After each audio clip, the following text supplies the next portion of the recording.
السلام عليكم. النهاردة إن شاء الله هنعمل طبق قرنبيط بطريقة لذيذة جدا وبسيطة وكمان موفرة. تعالوا بقى نسمي الله ونشوف عملنا الطبق الجميل ده ازاي. معايا قرنبيطة، هشيل الأول التاج الأخضر ده، وبعدين هفصل وردات القرنبيط كده عن بعضها، وامسك كل واحدة كده، لو فيها لون كده مش عاجبك بتشيليه بالسكينة. بعد كده هجيب كل وردة كده وهقسمها، طبعا دي براحتك، بس انا بحب القرنبيط يبقى بالحجم الصغير ده علشان لما اجي اقليه يتوزع كده الزيت في كل حتة فيه يعني، فيطلع معانا كده مقرمش. وطبعا زي ما قلت لكم براحتك، لو مش حابة الحجم الصغير ده يبقى تقطعيها كده بالحجم يعني اللي انت عايزاه بالشكل ده. طبعا دي مش كمية القرنبيطة كلها. الخطوة التانية بقى هنسلق القرنبيط. هجيب شوية مية على النار وهضيف ليها شوية ملح، وزي ما انتوا شايفين لازم المية تكون بتغلي. هضيف وردات القرنبيط، بين وقت والتاني اجي اقلب كده وردات القرنبيط.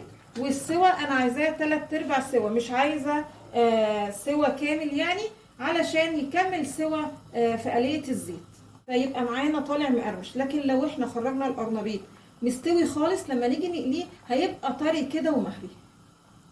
تمام قوي كده.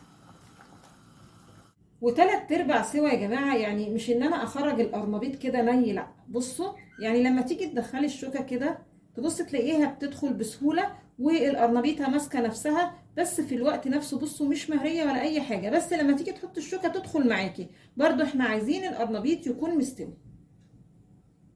هصفي بقى القرنبيط من الميه السخنه وانزل عليه ميه بارده علشان يوقف السوى. هنعمل بقى خلطة القرنبيط.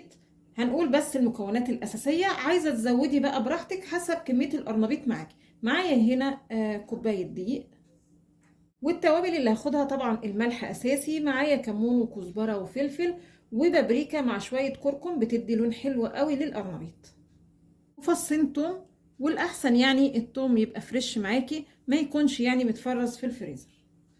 وبعدين هحط كوباية وربع مية، هحط كده أول كوباية وأقلب، وبعدين اجيب ربع كوبايه ميه وانزل بقى واحده واحده كده لحد ما القوام معايا يجي زي قوام الكريب بالظبط. وبقول يعني ننزل واحده واحده كده بالربع كوبايه ميه، عشان ممكن محتاجهاش كلها وممكن احتاج كمان فوق الربع كوبايه، فانا الاول احط كوبايه وبعدين اشوف هحتاج ميه تاني ولا لا. تمام قوي كده. ولازم الخليط معاكي يبقى ناعم ما فيهوش اي تكتلات للدقيق. لو حسيت ان معاكي كده في تكتلات للدقيق ممكن تديها كده ضربه بالهاند بلندر او بالخلاط. انا ما احتاجتش ميه تاني، هي كوبايه دقيق معاها كوبايه وربع ميه. تمام كده. وده قوام الخلطه معانا زي قوام الكريب بالظبط. بالنسبه للخضره يا جماعه، عايزه تحطي خضره طبعا براحتك. انا مش هحط خضره لانها بتشرب الزيت. طبعا الاول انا كنت بحط خضره للقرنبيط يعني، بس لقيتها بتشرب زيت. حاجتين يا جماعه لما تيجوا تقلوا حاجه على قد ما تقدروا تبعدوا عنهم، البيكنج باودر والخضره بيشربوا زيت جامد جدا في القلي. وبرده براحتك، لو عايزه تحطي بيض حطي 2 3 زي ما انت عايزه.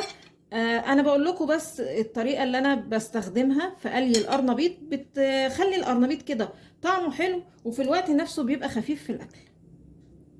احط كام واحده كده، مش كل كميه القرنبيط يعني، واقلبهم بقى كويس قوي في الخلطه. طاسه زيت بقى على النار، وهبتدي ارص وحدات القرنبيط.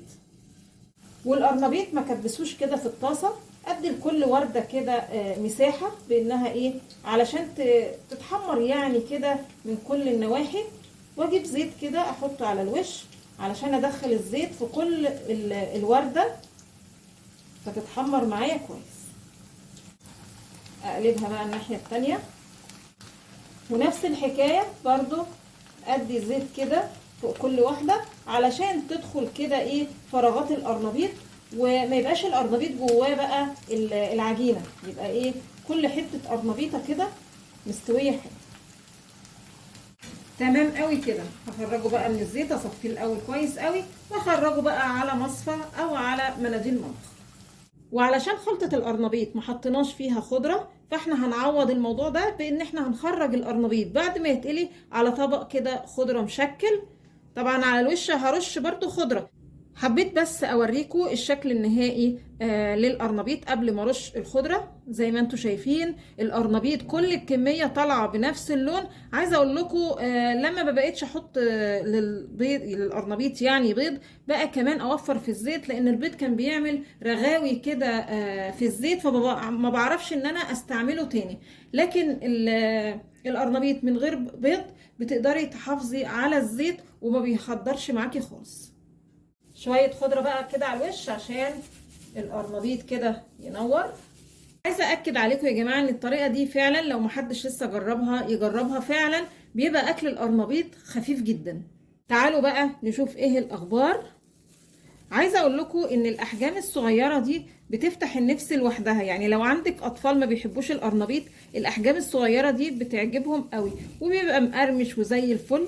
نفتح واحدة كده، بصوا العجينة كمان جوه مستوية وحلوة قوي.